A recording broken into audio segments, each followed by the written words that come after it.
તો જો આ મંદિરની આ ગાડી છે સ્વામિનારાયણ મંદિર ખોપાળાની, તો આપણે દર્શન કરવા માટે લઈ જાય છે ભાઈ પ્રસાદીના સ્થાનના. તો બેસીને મસ્ત જઈએ છીએ, તડકો છે એટલે. તો આ સામે તમે પહોંચી ગયા છીએ આપણે પહેલાં પ્રસાદીના સ્થાને ખોપાળા ધામમાં, કે જ્યાં મહારાજના ચરણાવીન છે અને આ બાજુ પ્રસાદીની વાવ છે. આ વાવમાં મહારાજ ઘણી વખત સ્નાન કરેલું છે અને એવી આરતી પ્રસાદીની વાવ છે. બીજો શું મહિમા છે આ ભગત પ્રસાદ જાણીશું.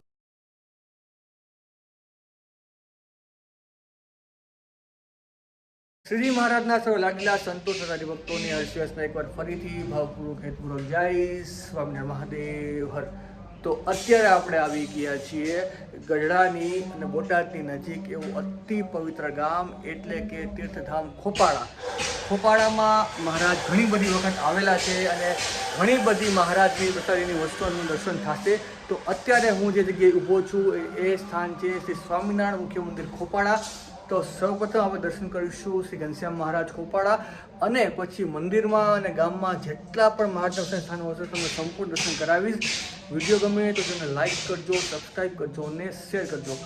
ઘણા સમયથી વિડીયો નહોતો આવતો તો ટાઈમ નહોતો મળતો એટલા માટે, પણ હવેથી રેગ્યુલર વિડીયો આવવાનું પાછું સ્ટાર્ટ થઈ જશે. તો જરૂરથી તમે જોજો અને સબસ્ક્રાઈબ કરજો.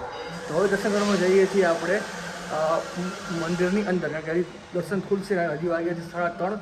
થોડીની અંદર દર્શન ખુલશે, દર્શન કરશું આપણે અને પછી આપણે જશું બહાર. આ સામે તમે આ દર્શન કરી શકો છો ખોપાળા મંદિરનું બહારનું આ પટાંગણ છે. આઈ થિંક આ બાજુ બગીચા જેવું બનાવેલું છે અને અહીંયા પણ તો બેસવાની મસ્ત વ્યવસ્થા છે અને આખું આ મુખ્ય મંદિર છે.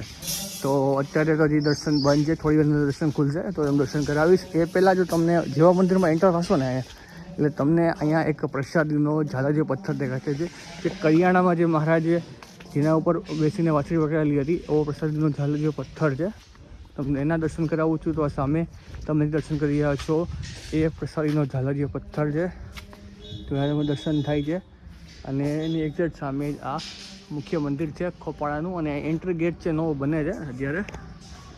અને હવે જઈએ છીએ આપણે મુખ્ય મંદિરની અંદર દર્શન કરવા માટે. આપણે આ મંદિરની અંદર આવી ગયા છીએ, તો થોડી વારની અંદર મંદિરના ગેટ ખુલશે, દર્શન થશે. અને આ બાજુ પહેલાં આપણે દર્શન કરી લઈએ છીએ શ્રી કષ્ટભંજન દેવ, તો અહીંથી તમને દર્શન થશે. તો આ સામે તમે દર્શન કરી શકો છો શ્રી કષ્ટભંજન દેવ ખોપાળા ધામ, અને એની એક્ઝેક્ટ અહીંયા સામે તમને દર્શન થશે શ્રી વિઘ્ન વિનાયક દેવ ખોપાળા ધામ. તમને અહીંથી દર્શન કરાવું છું. તો આ તમે પહેલાં મહાદેવનું દર્શન કરી શકો છો અને પછી તમે આ શ્રી વિઘ્ન વિનાયક દેવ ખોપાળા ધામ દર્શન થાય છે આપને. તો અહીંથી આપણે હવે મંદિરની અંદર દર્શન કરવા માટે જવાનું છે. તો જો અહીંથી અંદર એન્ટ્રી છે. અત્યારે સભા ચાલુ છે અને મંદિર બંધ છે. તો મંદિર ખુલવામાં હજી 10 મિનિટ જેટલી વાર છે. તો અત્યારે ગામમાં છે ને એક જૂનું મંદિર છે, તો ત્યાં આવ્યા છીએ. તો આ પાછળ તમે જોઈ શકો છો આ મંદિરનો એન્ટ્રન્સ છે અને બહુ જૂનું મંદિર છે. આખું આ મને કહેવાય કે લાકડાનું મંદિર લાગે છે. તો અંદરથી એનું દર્શન કરાવું છું ખોપાળામાં જે જૂનું મંદિર છે એના. આ સામે તમે આ દર્શન કરી શકો છો. તો કેટલું આ જૂનું મંદિર છે, અને જો તમને આ દર્શન થાય છે અને આખું જૂનું મંદિર છે, તો આમાં તમે જો સંતોના અને મહારાજના ફોટાના પણ દર્શન થાય છે. અને આખું તમે જોઈ કેટલું આ જૂનું મંદિર છે. આખું આ તમે લાકડાનું બાંધકામ પણ અહીંયા જોઈ શકો છો. પરફેક્ટ લાકડાનું આખું બાંધકામ છે. અને અહીંયા તમે આ દર્શન કરી શકો છો શ્રી કષ્ટભંજન દેવ. તો ફરીને પાછા મંદિર આવી ગયા છીએ, તો જઈએ છીએ આપણે મંદિરની અંદર દર્શન કરવા માટે. તો આ આપણે મંદિરની અંદર પહોંચી ગયા છીએ દર્શન કરવા માટે. તો સૌપ્રથમ તમને હું દર્શન કરાવું છું શ્રી ઘનશ્યામ મહારાજ. તો આ તમે દર્શન કરી શકો છો શ્રી રાધાકૃષ્ણ દેવ ઘનશ્યામ મહારાજ ખોપાળા ધામ. મારો વિડીયો છે 1 મિનિટ સ્ટોપ કરું છું અહીંયા. તો હવે તમે દર્શન કરી લ્યો ખોપાળા ધામ.